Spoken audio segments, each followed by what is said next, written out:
스피킹 시험이나 영어 인터뷰에서 연습한 것만큼은 나와줘야 되지 않아요? 내가 가지고 있는 실력보다 더 잘할 수는 없어도 내가 공부한 것만큼은 나와줘야지. 나의 열심이 허투루 되지 않기 위해서 꼭 알아두셔야 돼요.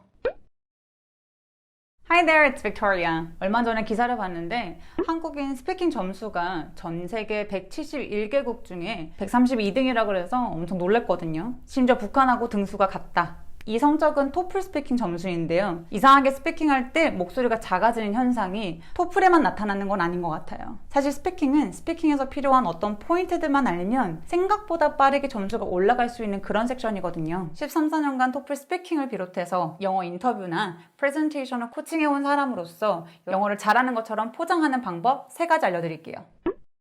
첫 번째 키워드는 육식 동물. 강의를 할 때 제가 정말 강조하는 것 중에 하나인데요. 학생분들의 스피킹 음성을 첨삭을 할 때 들어보면 간혹 혼잣말을 하거나 기도를 하는 것 같은 느낌이 들 때가 되게 많아요. 근데 채점자는 그런 기도 안 들어주잖아요. 이전 영상에서 영어는 한국어와 다르게 더 낮은 톤을 많이 사용하고 울림이 있는 언어라고 말씀을 드렸어요. 저를 처음 보시는 분들을 위해서 링크 걸어둘게요. 일단 영어는 말할 때 좀 시끄러워요. 넷플릭스에 Emily in Paris라는 드라마가 있는데 미국인 주인공이 파리로 파견을 가거든요. 파리 지사에서 처음으로 미팅을 하는데 본인 자기소개를 하는 거예요. 근데 파리지앵들이 왜 그렇게 크게 소리를 지르냐고 되게 공감했어요. 각기 다른 언어를 할 때 나의 목소리의 모드도 각기 달라져야 돼요. 그래서 영어를 하는 나와 한국어를 하는 나의 목소리가 다르게 들려지는 게 자연스러운 거예요. 영어가 자연스럽게 들리게 하기 위해서 알려드리고 싶은 가장 간단한 팁은 어떻게 들리실지 모르겠지만 마치 육식동물 같은 느낌으로 자신감과 여유가 느껴지도록 말하면 훨씬 영어스럽게 들릴 가능성이 높아져요. 이미지를 떠올려 보자면 트럼프 느낌? 여기서 오해하면 안 되는 것은 영어를 할 때 흥분해서 막 소리를 크게 지르라는 게 아니에요. 그리고 내 목소리 톤을 일부러 꾸며내서도 안 돼요. 영상 하나 보고 올 건데요. 약간 이런 느낌이라고 해야 될까요? But that is the past. And now we are looking only to the future. But that is the past. And now we are looking only to the future. 방금 보고 오셨지만 소리는 바깥으로 내뱉으면서 또렷하게 원래 내 자연스러운 목소리 톤으로 밀어낸다는 느낌으로 강조를 하시면 돼요. 그리고 나머지 톤들은 그냥 편안하게 좀 낮은 톤을 많이 사용하게 되는 거죠. 자, 방금 보셨던 트럼프 영상 짧은 문장 한번 같이 따라해 볼 거예요. 슬래시로 되어 있는 부분은 간단하게 쉬어 말해 주시고요. 그리고 색 처리된 부분은 조금 더 강세를 주면서 강세 줄 때 어떻게 한다고요? 앞으로 민다고 했어요. 일부러 톤이 올라가시면 안 돼요. 자막 보면서 따라오세요. But that is the past. But that is the past. 일부러 But that is the past 이러시면 안 돼요. But that is the past.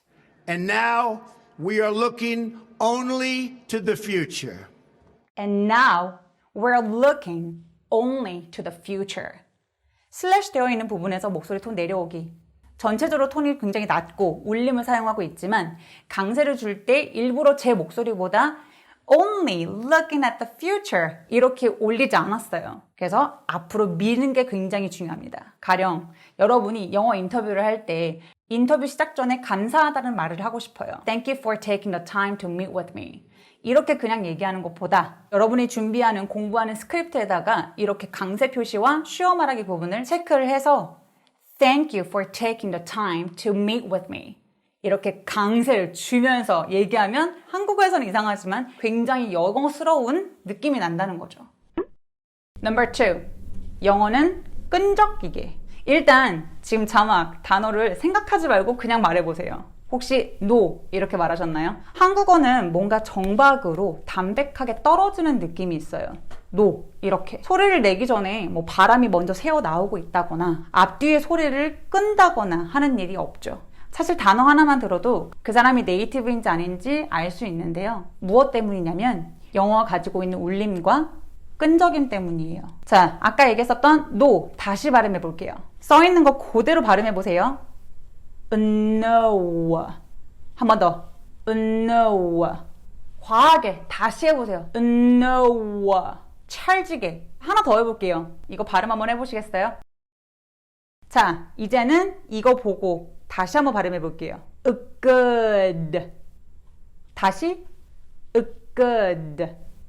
자, 지금 보는 것처럼 그냥 good, no 이게 아니라 앞에 엇박으로 으빠, 이렇게 엇박으로 반박자 정도가 살짝 있어주는 느낌으로 말씀해 주시는 게 좋아요. 근데 시작뿐만 아니라 끝에도 똑같아요. 그래서 우와 그리고 good 끝까지 끈적임을 가지고 가주세요. 사실 단어가 아니라 이제 문장으로 얘기할 때 신경 써야 될 게 되게 많아져요. 뭐 연음도 있고 뭐 다양한 단어들도 많고 막 이렇게 붙여서 얘기해야 되고 너무 피곤해. 하지만 이 특징을 이해하고 연습할 때 시작을 해주시는 게 중요해요.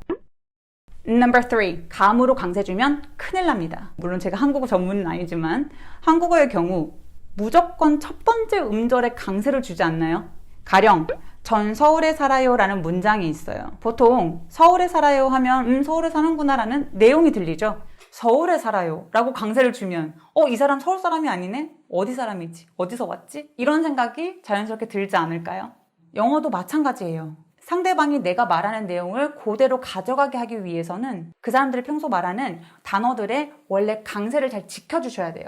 그래서 귀찮지만 평소에 연습하실 때 어디에 강세를 줘야 되는지 확신이 없다면 일일이 귀찮게 다 확인을 해주셔야 돼요. 자, 쉬운 단어들 몇 개 가지고 왔어요. 자, 사진. 이거 발음 어떻게 할까요? 얘는 photograph. PH는 F 발음이 나요. photograph. 근데 뒤에 Y 하나 붙였어요. 읽어보시겠어요? 일반적으로 학생분들한테 이 발음을 하라고 말씀을 드리면 어떻게 발음하시냐? photography. 이름절이 아니라 이음절에 와요. photography.